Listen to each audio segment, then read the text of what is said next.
Redlands, and I ask her to come forward if you're ready to go, Claire. And please make welcome Claire Richardson.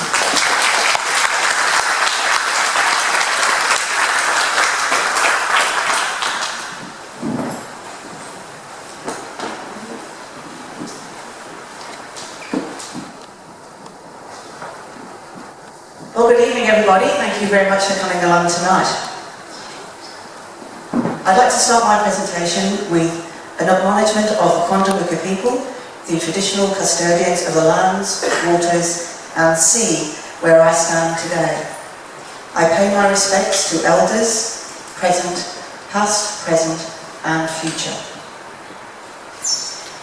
Now in my presentation tonight, in the 20 minutes that I have, I'm going to give you a bit of an overview about myself, about my family and about what I love about Redlands. I'll then cover off some of my professional experience and then go through some of my policies. I don't know how much time we'll have to go through those, but they are on my website, so if we run out of time, feel free to look on my website. The policies are listed there on the website.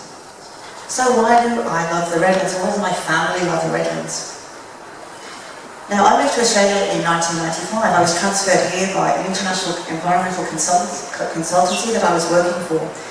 And I lived in Brisbane for a few years, but all the time I lived in Brisbane with my husband, we seemed to always move to the Redlands at weekends. We came here with our children, we came to the beaches, we took our dogs to the Denman Bushland Reserve. We always seemed to spend our time and gravitate towards the Redlands. So finally, in 2004, when our small children were about to start school, we moved to Redland City, and we've lived here ever since. We moved to a lovely house in Redlands, and we still live in that same house now. One of the reasons that we really love the Redlands is the natural beauty that we have here, but particularly for myself, because of the proximity to the bay and all of that offers us as residents.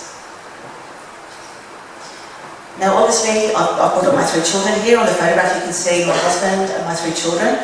My oldest son is 20 years old, he's still living at home. I don't know when I'm going to get rid of him, but he's still at home.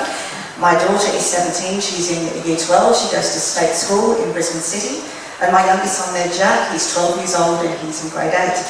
Now, because our children grew up in Redlands, obviously they've been involved in sporting clubs, and throughout my time in Redland City, I've been involved in many of those sporting clubs as a volunteer, and I've assisted in many of the activities that the children have been involved in.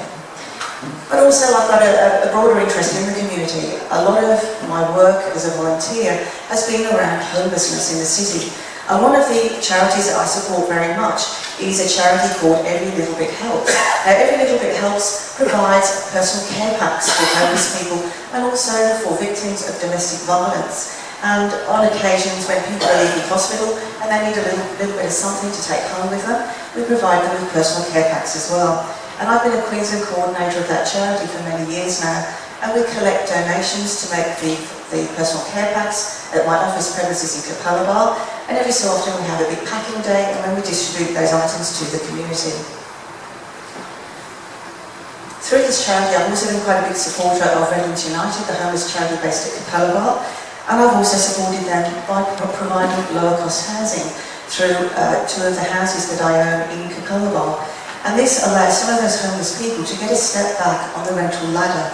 Often they can't get references if they're homeless, and this allows them to get references again through staying with one of my properties, and then allows them to get back into the rental market. Now, one of the other things I've done, I'm a scientist and an engineer, as many of you will know, and I've supported science education in many of the schools in Redlands as well. Another thing I've done is give pro bono work or work at no cost to the community. I've undertaken many noise and air pollution studies for members of the Redland community. And in addition to that, during the bushfires in November and December last year, there were many in the community that were concerned about health impacts and about particulates. And I set up an air quality monitoring station in Redlands and provided that information to the community free of charge, as we have no monitoring station of our own in Redland City. So I've participated in science and engineering type work in the community as well. Now, one of the things I adore about Redlands is the water. I spend most of my leisure time when I'm not running a company, looking after 3 children and running a household, out on the water in Moreton Bay.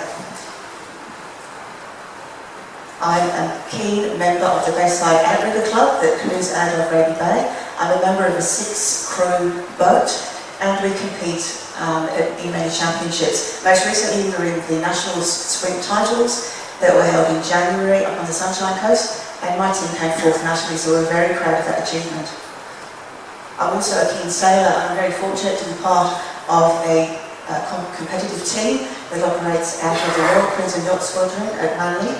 And again, we compete in many races in the bay, and I find that very relaxing and very enjoyable. Now, in terms of the bay as an integral part of Redland City, I don't know whether you're aware, but approximately 1 in 10 residents in Redland City own a boat. And to me, a key strategy for the future for the city is to provide appropriate and adequate facilities for those boaties and to improve on what we've got. Now, I don't know how many of you here own boats, but how many of you go to Peel Island? Not many? Peel Island is very popular with boaties, and we only have 1 drop toilet on Peel Island. And many people don't even bother using it. It's really tragic. On a busy day on Peel Island, it's a bit like Brisbane City Centre, it's a bit like Queen Street in the water. So we really could be providing better facilities on some of these islands for our boaties and also for our tourists. And that's one of the key strategies that I offer, particularly for the Southern Moreton Bay Islands. Now, I'll give you a little bit about my background as a scientist, as an engineer. Now, my background is in environmental science, and most recently I completed a PhD in environmental engineering. So I've worked in that field for over 30 years. Very shortly after moving to Australia, in 1998, I set up my own company in the environmental engineering field. And I was the owner and the CEO of that company for 21 years, until in November last year I sold that company, and that then released me to be able to run for office in this council election. Now, the type of work that we've carried out means that I've given technical advice to many companies and to many levels of government. I've previously given very specialist technical advice on environmental engineering matters at local council level, including Redland City Council. I've advised many of the major councils in the South East Queensland region and also throughout Queensland. I've given advice at state level, both in Queensland, New South Wales and in Victoria. I gave evidence at the Royal Commission into the Hazelwood mine fire in Victoria only a couple of years ago. I've also given advice and assisted by environmental legislation at the federal level. Now, because of the work I've undertaken, I've always had to be very impartial and base any opinion that I give on fact. And that's actually really crucial moving forward if I was elected as Mayor. I intend to base any opinions and any policies based on careful consideration of facts and evidence rather than not on hearsay or gossip. I don't necessarily think that the loudest voices in the community reflect the entire community opinion. So to me, we need to carry out very detailed and thorough community consultation before we introduce key policies for the city. Now, because I've had to be independent and ethical throughout my career, I've also had to be non-partisan. So I've never been a member of a political party, and I don't intend to do that in the future. In fact, I intend to carry on in a very similar fashion. I intend to remain independent, to offer advice based on fact and evidence. Now, my involvement in environmental engineering over 30 years has meant I've been involved in many of the planning schemes and many of the planning policies and legislation that are adopted around Queensland. And because of that, I've got a very strong knowledge and understanding of planning and development. That's also given me the opportunity to work at a very high level with senior executives in many councils and many government departments, as well as many commercial companies and industry. And because of that, I command a great deal of respect as an expert and as a technical person, but also in terms of my knowledge of policy and legislation. And I think that will stand me in very good stead as a mayor. A mayor has to interface between a team of councillors and with its senior executives within council. And to do that, you need to garner the respect of both of those groups. And I believe that I've got the experience and the skills to do that in the future, as I've achieved that in the past during my career. Now, quite clearly, I've run my own company for 30 years. I'm a successful businesswoman. In fact, I was nominated for the Telstra Businesswoman of the Year award in 2 categories in the Queensland division about 10 years ago, and they were in the divisions of a business owner as well as in the innovation category, because I'd invented a very specific technical monitoring device. Because I'm a successful businesswoman and I've sold my company, I also have investments locally. And what I've chosen to do since deciding to run for office is to start divesting from any investments that I have that could pose a potential conflict of interest in the future. And I'm in the process of doing that at the moment, and I intend to continue that process and to ensure, if elected, I do not take on board or purchase any other investments or be involved in anything that could cause me a potential conflict of interest. Now, running for office. I said I've never been a member of a political party, and I haven't. I've never even been involved in politics, although my first degree was from the London School of Politics and Economic Science in London. In fact, this is my first venture. It's all very, very new to me. I've really taken on board what I've learned in my career. I've tried to be very honest in the things I've told people. I've tried to base everything on evidence. I've completed extensive stakeholder consultation before I've developed policies, and that's included talking to many in the community, as well as many of the developers, as well as many councillors. I've tried to look at every angle so that I can understand the broader view of the issues that we face today. I've been very appreciative of the support I've received from the community on this venture, and I hope that continues in the future. So what were the key triggers that made me decide to run from there? You've heard about my background in planning and environment. And one of the key things that concerned me was the changes that I've seen in Redlands City over the last 16 years since I moved to the area. When I first moved to the area, Redland Bay was full of farms. There were very few new housing developments. Today, we see almost complete housing development in Redland Bay, in that core area. We've seen many, many changes. When I first moved here, Boundary Road was single lane, Boundary Road in farmlands. Today, it's 4-lane. But even with a 4-laning, in the morning we see a great deal of congestion on that road, and we see congestion elsewhere in the city as well. So there have been many changes. So one of the things that triggered me to think about this in a lot more detail was a survey that was published in the newspaper back in July last year. And this was a council survey that had been commissioned by council and had been leaked to the newspaper. It hadn't been made public. And this particular survey found that approximately 80% of the residents in Redland City were not satisfied with Council's current approach to planning and development. Now, there were a couple of issues that concerned me. Firstly, there were the results of the survey, that 80% of us were not happy with the development and the growth in the city. But also of concern was the fact that this survey was leaked to the newspaper. I had to put in a right to information request to Council to get a copy of this survey. Now, in my business, if a customer wasn't satisfied and told me that, I would actually take on board that information and I would do something about it. Council apparently has a different view. They commissioned a survey to find out our opinion, yet they hid that. And then they didn't act on that either. I haven't seen from Council any response to the survey or the plans that they propose in response to the feedback they've had from our community. So, inappropriate development. How would I deal with that? What I'm looking for is appropriate development that meets our expectations. I'm not looking for no development, but I'm looking for the right development. What I'd like to see to start with is full compliance with the planning scheme. We often have developments that are proposed that push the boundaries. It may be that 8 stories is allowed for a particular development, and the developer applies for 12 and expects to get 10.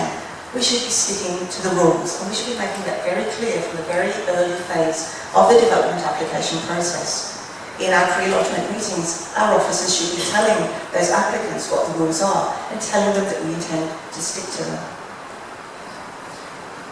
If we do this at a very early stage of the planning process, the likelihood is that we can reduce our costs in terms of planning and environment court appeals as well.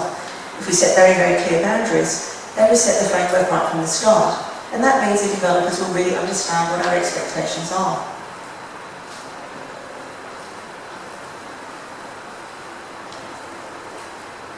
Within 6 months of taking office, if I'm elected, I plan to complete a full review of the planning scheme to identify those areas that both the community and the officers in council have identified as not meeting our expectations. And in particular, those revolve around issues such as density of development, setbacks, character, and a range of design issues. In addition, I plan to look at a series of local area plans so that we can try and retain the character of specific areas in the city. And for example, that could include places like Cleveland Point. We really should have a heritage precinct there. We should be preserving the character of that area of the city and setting in place some very clear guidelines as to our expectations for the area. Wellington Point may well be another one that we would like to develop a local area plan for. So I see that we need to have specific character areas in our urban villages and our suburban areas around the city. And I plan to try and develop policies that will address that and incorporate them into the planning scheme. Now, one of the other issues that really concerned me was one of the reasons that I decided to stand as a candidate related to koalas. Many people that I've consulted with have told me how we used to have many koalas here. And certainly when I moved here 16 years ago, in my back garden, we used to see them quite regularly. The reality is today, I see them very rarely. I sometimes see them in some of the urban areas, but certainly not in my back garden. And my back garden backs onto a koala reserve that is part of the Echo Park Creek catchment. And I certainly haven't seen a koala there for at least 10 years now. My objective is to reverse population decline and to try and increase the current population. Currently it's estimated that we're down to around about 1,000 koalas. What I really see as a great potential for us is to integrate the rejuvenation of our koala population through a tourism strategy. And I've discussed this with the local koala groups as well, and we've reached initial agreement on this policy. We have many tourists that come to Redland City. In fact, I have homestay students that come from overseas, from Japan and China, on a regular basis. Every one of those people that visits the city is really looking for a koala experience. All of the students that stay with me go to Currumbin, or they go to Lone Pine, or they go to Daisy Hill to have their koala photograph taken. Now, why aren't we doing that in Redland City?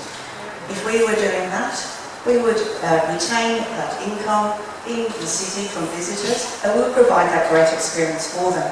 So really what I'd like to see is a koala habitat and sanctuary in a key location in the city, perhaps on the land at Birkdale, perhaps at Indigiscapes, and a centre where we can both rejuvenate the population as well as provide that tourist experience. And it may well be a tourist experience that allows us to observe koalas in their natural habitat by providing walkways through those areas, or it may be to allow koala photographs where we've got rescued animals that are no longer able to be returned to the wild. So it won't be a zoo, but it will be an opportunity for us to both raise funds for koala conservation, but also increase our tourism potential in the city.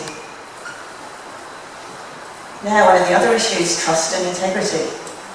There doesn't seem to be a week that goes by where we don't see another council or councillor in the local paper or in the Courier Mail. We've seen many councils that have been removed over the last 12 months, and many councillors have been investigated. To me, it's about time we brought back trust and integrity in the community, in our politicians. We need to be demonstrating good governance. We need to show you that we're both doing a good job and we have the integrity and honesty to do that, and then receive your trust. We need to be open in the decisions that we're making. We need to allow you to participate in that process and to be part of those decisions. If we can do that and involve you in the process, then we may be better at achieving community outcomes.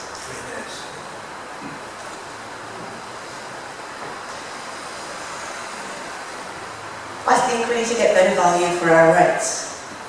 One of the things I don't like is when I receive documents like this in the mail. I don't know if any of you remember this one.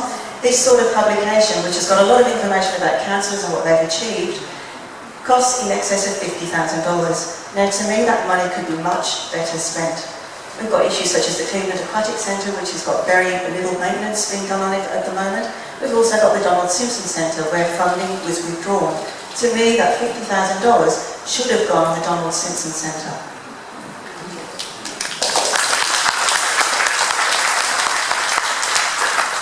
If elected, I plan to focus on outcomes. I'm a doer, not a talker. You can tell that from my business achievements.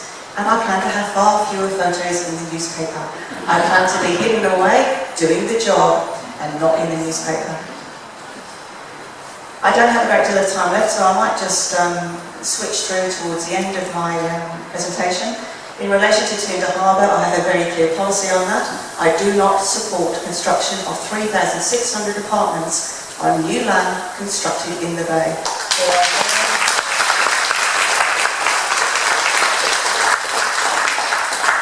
There are many reasons for that. I've completed investigations over the last 12 months. I have independently come to this conclusion. I have not been influenced by anyone else in the policy that I have developed. These type of development, these canal estate developments, are not permitted in other states. Why are we allowing it in Queensland? Why are we proposing such a 20th century solution when we're in the 21st century? Why are we not looking to the future for future generations and building a development that we can all be really proud of?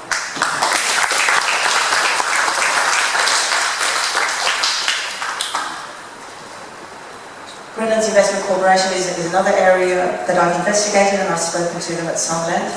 I do have concerns around their operations. My conclusions are that it's not profitable, it's actually not necessary. It restricts openness and transparency, and we actually need that openness and transparency.